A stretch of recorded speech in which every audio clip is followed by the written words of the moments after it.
कर दे उतना अच्छा है। कल से आनंद की पढ़ाई लिखाई बंद। पर बाबू, इसमें मेरी क्या गलती है? आप मुझे पढ़ाई करने क्यों नहीं देते? तेरी गलती है कि तू एक लड़की है। लड़का होती तो क्या बाबू? लड़का होती तो क्या? ऐ लड़की, ज्यादा जबान ना चला, नहीं तो जबान हलक से खींचकर बाहर निकाल दूंगा। बाबू, मैं पढ़ लिख कर कुछ बनना चाहती हूँ। मेरी पढ़ाई ना रोको बाबू। आनंदी, तुझे पढ़ना है तो पढ़, लेकिन सारी उम्र बाप की छाती पर यूं बोझ बनकर ना बैठ। पर बाबू, अभी तो मेरी उम्र पढ़ाई लिखाई की है। मुझे पढ़ लिख कर डॉक्टर बनना है। पढ़ाई पढ़ाई पढ़ाई, आज तो तेरी इन किताबों का काम तमाम करके ही छोड़ूंगा। ये ले। नहीं बाबू, मत पढ़ो बाबू। छोरी। नहीं बाबू, नहीं। बाबू, ये तुमने क्या किया? तुमने मेरी इन किताबों को ही नहीं पढ़ा बाबू। मेरी किस्मत फाड़ दी, मेरी किस्मत। ये कापी किताबें ना सिर्फ छोरों के हाथ में अच्छी लगती है, लड़कियों के हाथ में तो सिर्फ मेहंदी अच्छी लगती है, मेहंदी। पर बाबू, मैं लड़की हूँ तो क्या हुआ? लड़का और लड़की तो हमारी दोनों आंखों के समान होते हैं। चुप कर आनंदी, और यह एहसान मान कि अब तक जिंदा है तू। कहीं बचपन में गला दबाकर मार दिया होता तो यह तेरी बकबक नहीं सुननी पड़ती आज। पर बाबू, मुझे तुम्हारा अच्छा ना लगे है। देख छोरी, जितना जल्दी हो तू चूल्हा जलाना सीख ले, उतना ही अच्छा है तेरे लिए। और हाँ, तेरा ब्याह तो होगा, वो भी कल के कल। अपना जीवन है तुम्हारी यही कहानी। आंचल में है दूध और आंखों में है पानी। मुझे माफ कर दे बेटी, तेरे बापू के जिद के आगे मेरी एक न चलेगी। माफ कर दे बेटी, मुझे माफ कर दे। इस प्रकार मात्र 9 वर्ष की छोटी उम्र में आनंदी का विवाह गोपाल राव जोशी से हो गया। बाल विवाह एक सामाजिक कुरीति है और इस कुप्रथा का शिकार होना पड़ा आनंदी को। 5 वर्ष बाद आनंदी 14 साल की हो गई है। उसके घर एक शिशु ने जन्म लिया है। देखते हैं आगे क्या होगा। देखिए ना, इसे क्या हो गया है? इसका माथा तो अंगार की तरह तप रहा है। इसे तो बहुत तेज बुखार है। आप बिना कुछ भी बोलते हैं। दीजिए मुझे। माधव, माधव, जल्दी से वैद्य जी को बुला के लाओ। जी, अभी बुला के लाओ। ये तुम क्या कर रही हो आनंदी? भगवान की विभूति लगा रही हूँ। बस करो आनंदी, ये सब अंधविश्वास है। अरे आप यकीन तो कीजिए, भगवान की कृपा से इसका माथा ठंडा हो रहा है और बुखार भी उतर गया है ना बाबू? देखिए। दीजिए मुझे। उठो बाबू, आंखें खोलो। तुम्हें तुम्हारी माँ बुला रही है। आंखें खोलो। देखिए ना, इसे क्या हो गया है? आंखें भी नहीं खोल रहा। आंखें खोलो बेटा। आप चुप क्यों है? आंखें खोलो बेटा, आंखें खोलो। आनंदी, हमारा बेटा कभी आंखें नहीं खोलेगा। नहीं, ऐसा नहीं हो सकता। मेरे बेटे को मुझसे कोई नहीं छीन सकता, कोई नहीं छीन सकता। पागल मत बनो आनंदी। माधव, माधव। आनंदी, बंद करो ये पागलपन।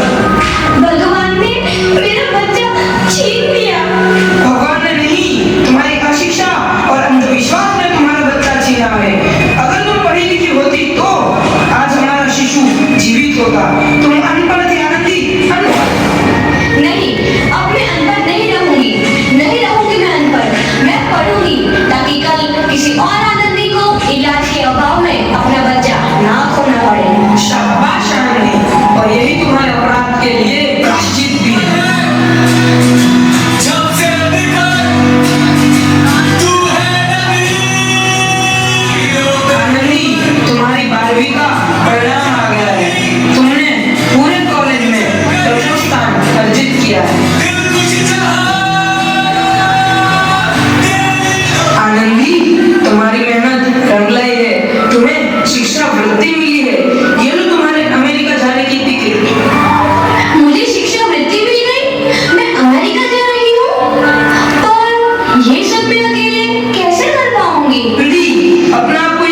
डॉक्टर ऑफ मेडिसिन की उपाधि प्राप्त कर ली। इधर आनंदी के पिता की तबीयत बहुत खराब है। आगे क्या होता है देखते हैं। लगता है अब मेरे जाने का समय आ चुका है। अब मैं नहीं बचूंगा। ऐसा मत बोलो। शहर के सिटी हॉस्पिटल में अमेरिका से डिग्री लेकर कोई बड़ा डॉक्टर आया है। एक बार वहाँ चलकर दिखा लेते हैं। हाँ सही बोला भैया, कम से कम दिल को तसल्ली तो मिल जाएगी। हाँ हाँ, चलो चलो जल्दी हॉस्पिटल चलते हैं।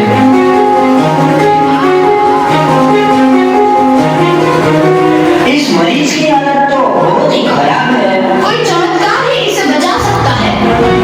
ऐसा मत बोलो भाई, डॉक्टर साहब कब तक आ जाएंगे? लो आ गई डॉक्टर मैडम। डॉक्टर मैडम जल्दी देखिए, मरीज की हालत बहुत ही खराब है।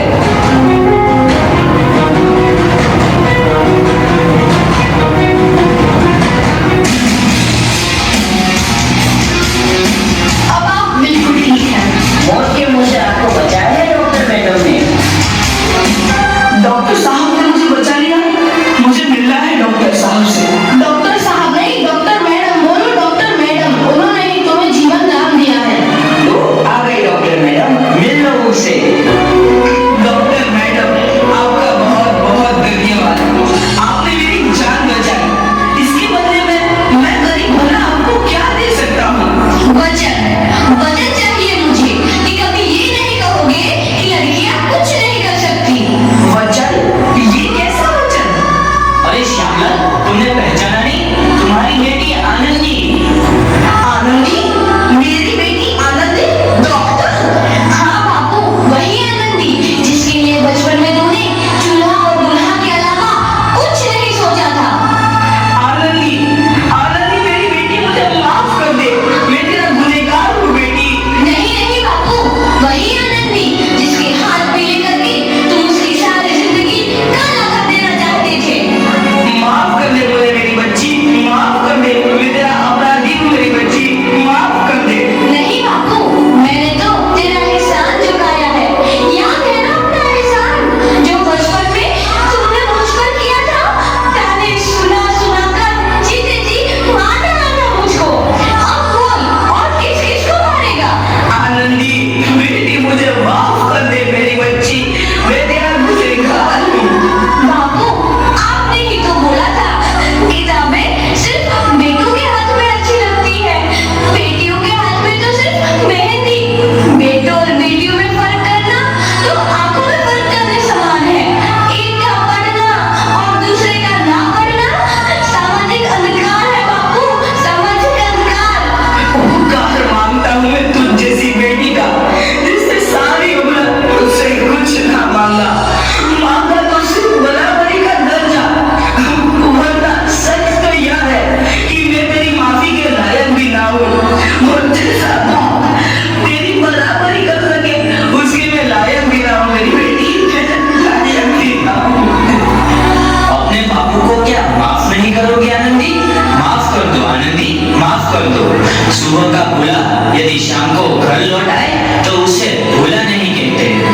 बापू, तो इस प्रकार आनंदी बल जोशी ने अपनी मेहनत और अटूट इरादे से न केवल भारत की पहली महिला डॉक्टर बनी, बल्कि आगे चल के उन लड़कियों के लिए सुनहरा रास्ता दिखा गई जो जीवन में कुछ करना चाहती थी।